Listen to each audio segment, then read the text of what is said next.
Can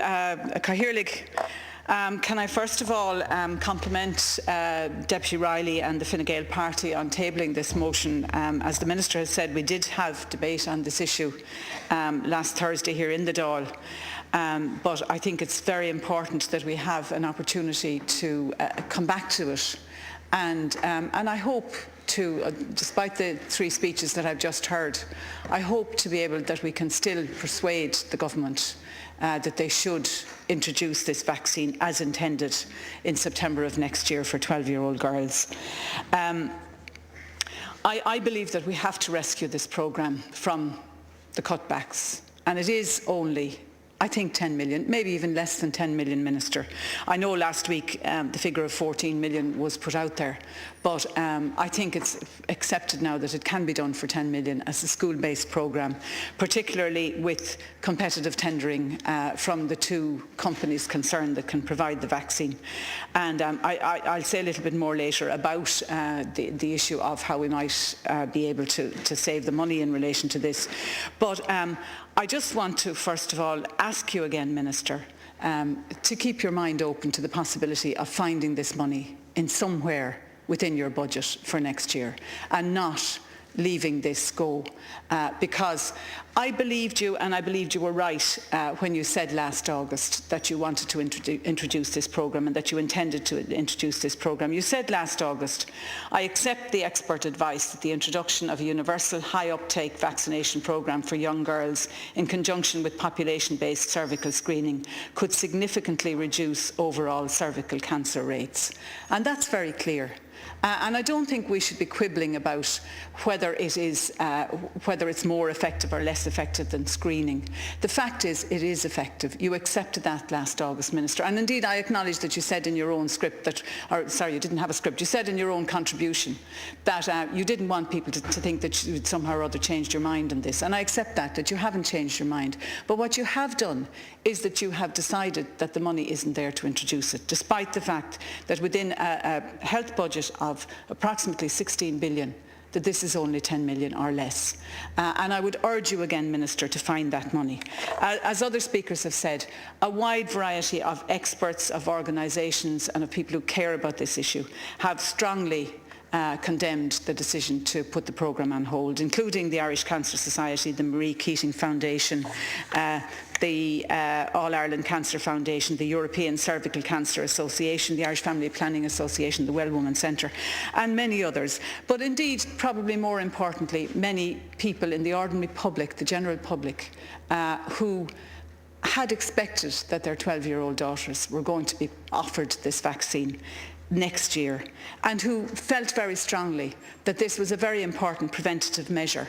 And, you know, it's been pointed out that cervical cancer, of all the cancers, is one that we can nearly eradicate, not quite, but we can certainly, largely get rid of within our lifetimes if we have a combination of the screening programme and the vaccine.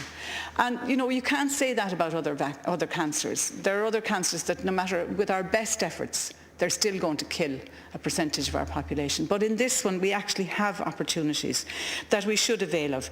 And, you know, I think it's very sad that those who can afford to pay for this now, because of all the publicity and so on, there is more awareness. And I think many parents will go out now and will purchase this vaccine for their daughters. But sadly, there are many, many families that simply cannot afford to pay for it. And it is now a clear, stark choice that those who can afford to pay can protect their daughters. Those who can't afford to pay can't protect their daughters. And there is something, in my opinion, obscene about having to make those kind of choices and that level of inequality in terms of the decision making that people have to do for their children. And I would urge you again, Minister, to rethink this. And I don't think it should be presented as a competition between screening and vaccination, or a competition between treatment and vaccination. I don't think that we should ration our health resources in that way. And I fully support what you're doing in relation to the screening programme. It's a very good programme, and it's good that it's been rolled out this year, but we should be doing the vaccine with it. And as Minister Wallace has just pointed out, this is largely an illness that affects women in a younger age group. Many cancers don't strike until later in life. But this one, half of all those who get cervical cancer get it before the age of 50. So we're talking about women whose lives will be considerably shortened if they get this illness. So I think all of those factors are vital in terms of, again, urging you, Minister, to change your mind on this. And if I can say a little bit about the cost, because when we had a discussion and an argument maybe last week about whether it would cost the 14 million or whether it could be done for less than that. And I believe it can be done for considerably less than that. I believe that the companies concerned will be willing to come in at a much lower price, because we see competition every day of the week between Aldi and Lidl and Dunn's and Tesco or whatever, and they can bring their prices down when they know they're in competition with others, and there is a competitive element to the tendering on this, and I believe we can get it in at a good price.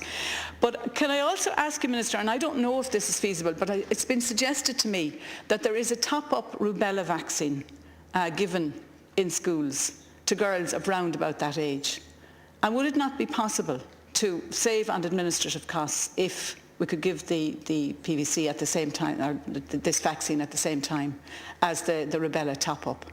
Now, I don't know. I'm just saying that that's a suggestion that has come into me, and I think it's worth looking at, because if it reduces the cost further, and also if it brings up the uptake, because I know that one of the conditions you said was that we wanted an 80% uptake, and if by doing it in conjunction with another vaccination programme that's already in our schools, if that can be done, well then perhaps that can both save money and also increase the uptake. I don't know if that's true or not, but I would urge you to look at that, Minister.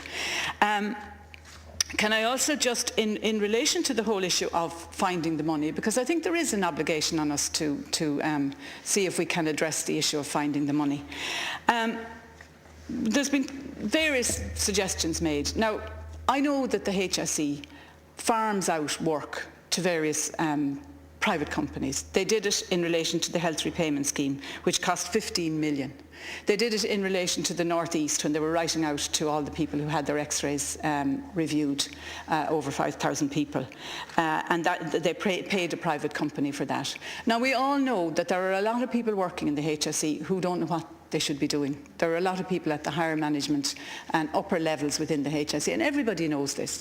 And there's so many grades and layers that they're pushing paper around from one to the other. We were asked in the budget to be patriotic. Can I ask if you would ask the HSE if they can find people within their own organisation who can do these kind of jobs and save this kind of money? I don't know. We didn't find out until afterwards, for example, that the 15 million was spent on the health repayment scheme. I don't know what else they're planning to farm out to various companies. But couldn't, within your own departments, civil servants, and within the HSE, where there are many demoralised people who don't know what they're supposed to be doing, I would ask you to go back to the HSE and see if they can save money in that area, and see if we can find this money. I think you should still get to work with the HSE, with your own department, with the schools and with the providers of the vaccine, and seek to find a way in which you can introduce this programme at the time when you intended to introduce the programme. I don't think we should give up on it. You are the Minister for Health, not the Minister for Sickness, and prevention of illness is, in my opinion, one of the most important jobs that a Minister for Health can do. This is a preventative measure, and I would urge you again, Minister, not to close your mind to introducing this at the time when you intended to introduce it. Not an awful lot has changed since August. I'm sure this relatively small amount of money within the overall budget can be found. I think I've probably used up my 10 minutes. Over a minute left. All right, okay. Well, if I can again then, just to wind up by saying that I think the public was very struck by the wrongness of this decision. Within all of the various issues that we were faced with in the budget, the medical cards for over 70s, the education cutbacks, a variety of cutbacks that were outlined again today in the social welfare bill. There's a whole variety of them across the board. But I think people were really struck by how could you go back on something that you announced in August that is going to prevent a deadly illness among our future population, that is a preventative health measure, and that costs so relatively little within the overall budget. How could that become a victim of the cuts. And I think people are genuinely shocked by that. And I do think you're a reasonable person, Minister. I don't agree with you on an awful lot of things, but I do think that it is possible to find this money. So again, I would urge that this debate tonight, and I said it at the end of the debate last week, that we focus our minds on trying to find a way out of this and on trying to rescue this programme for next year.